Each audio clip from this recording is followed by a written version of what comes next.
चौबीसों घंटे हमारा दिल काम करते रहता है, धड़कते रहता है और ये जो धड़कन है ये हमें कभी भी महसूस नहीं होती है। हमारी सांसें चलती रहती हैं, आती हैं सांसें, जाती हैं सांसें, लेकिन ये सांसें हमें महसूस नहीं होती हैं।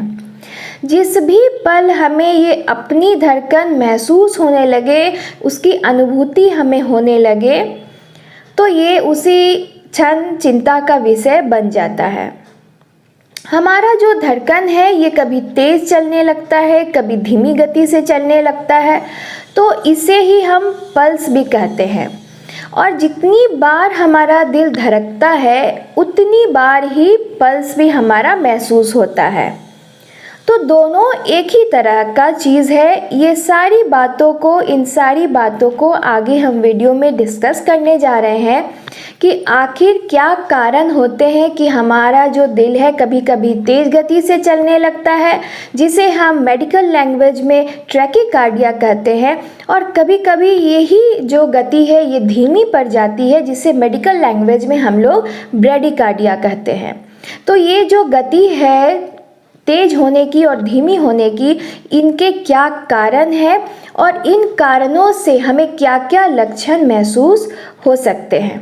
तो आइए इन्हीं सब बातों पर आगे डिस्कस करते हैं और वीडियो को शुरू करते हैं।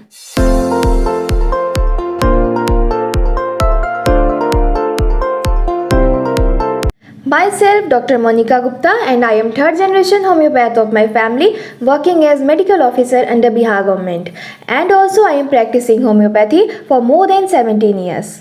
आइए पहले समझते हैं कि हार्ट रेट हमारा नॉर्मल क्या है।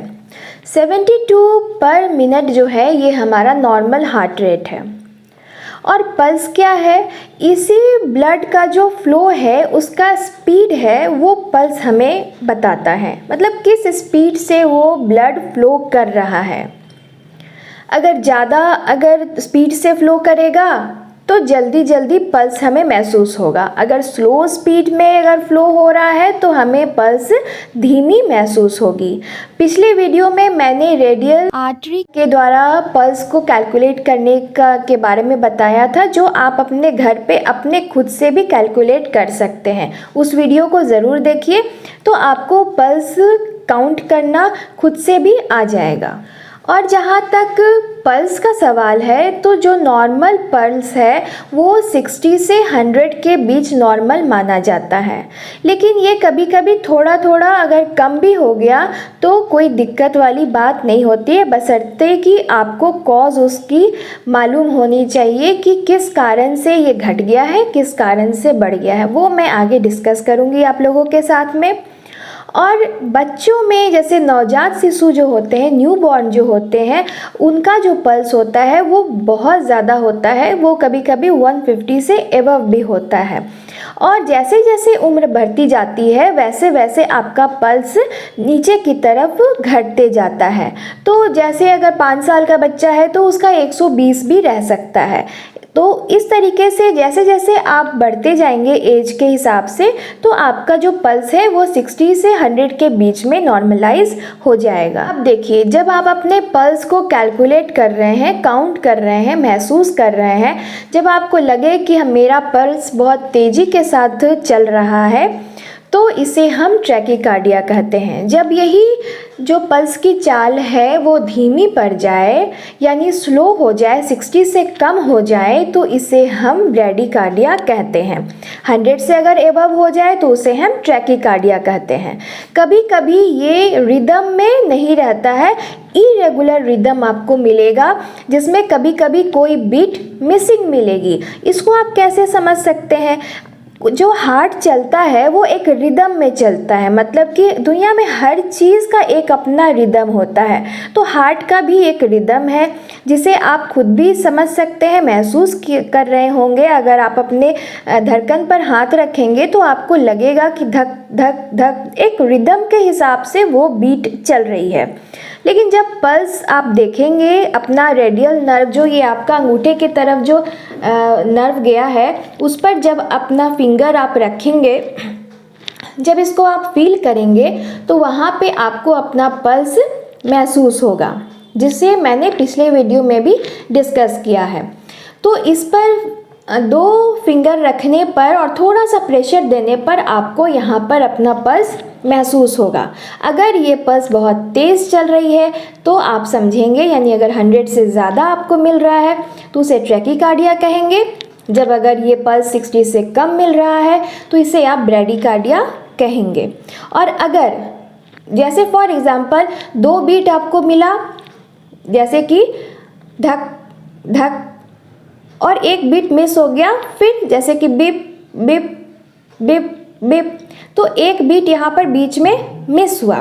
तो ये जो मिसिंग बीट है, मिसिंग रिदम है, इसे ही हम एरिथमिया के नाम से जानते हैं।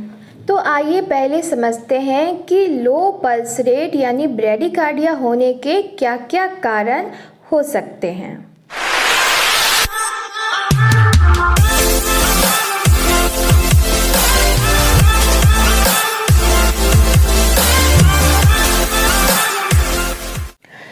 तो अगर हम ब्रैडीकार्डिया यानी लो पल्स रेट के कॉज के बारे में बात की जाए तो अभी आज के डेट में सबसे ज़्यादा इम्पॉर्टेंट जो कॉज है वो है हाई बीपी का।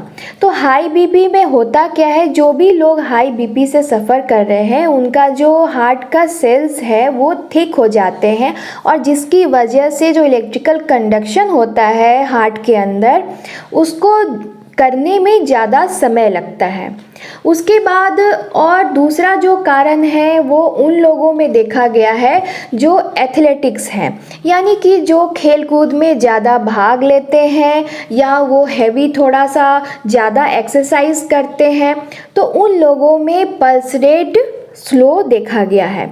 तो वैसा क्यों होता है? क्योंकि जो एथलेटिक्स होते हैं वो जब ज़्यादा एक्सरसाइज करते हैं तो उनका मसल्स जो है वो बहुत ज़्यादा मजबूत हो जाता है। तो हार्ट भी एक प्रकार का मसल है, वो भी मजबूत हो जाता है और वो कैपेबल होता है कि बहुत ज़्यादा फोर्स के साथ ब्लड को बाहर फेंकने के लिए।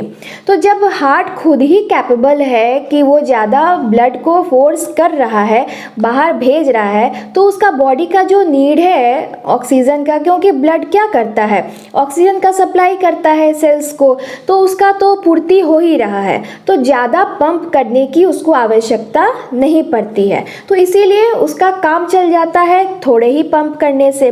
तो वो 60 बार पंप ना करके उसका पंप 30 या 40 बार होने से ही उसके बॉडी का जो ऑक्सीजन का रिक्वायरमेंट है वो पूरा हो जाता है। तो इस कारण से भी एथलेटिक्स के जो पल्स होते हैं, पल्स रेट होते हैं, वो आपको कम ही मिलेंगे।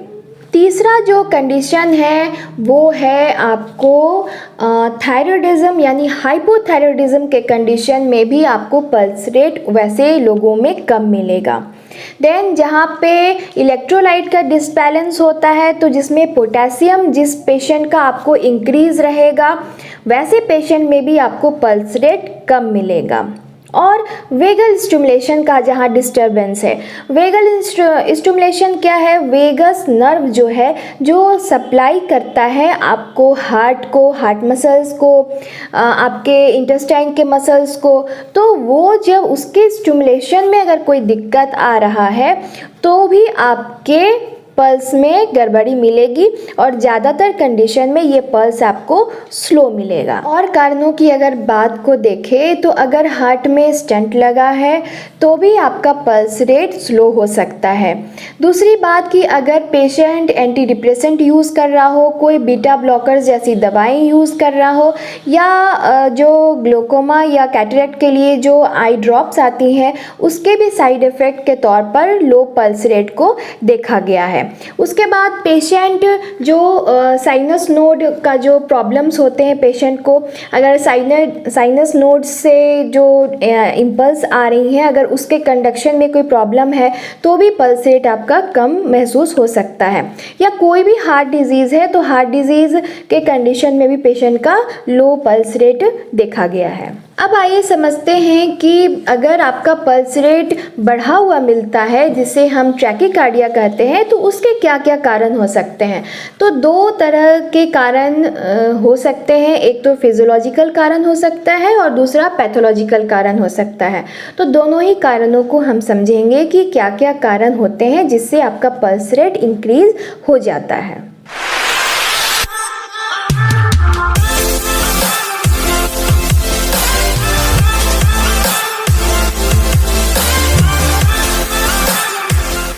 तो अगर हम ट्रैकीकार्डिया के कॉजेज़ को देखते हैं, फिजियोलॉजिकल कॉजेज़ को, तो फीवर के कंडीशन में, एक्सरसाइज के कंडीशन में और प्रेगनेंसी के कंडीशन में, जब हम खाना खाते हैं उसके बाद भी हमारा पल्स कभी कभी बढ़ जाता है। एक्सेस जब गर्मी रहता है तो भी हमारा जो है वो पल्स रेट बढ़ा हुआ हमें मिल सकता है।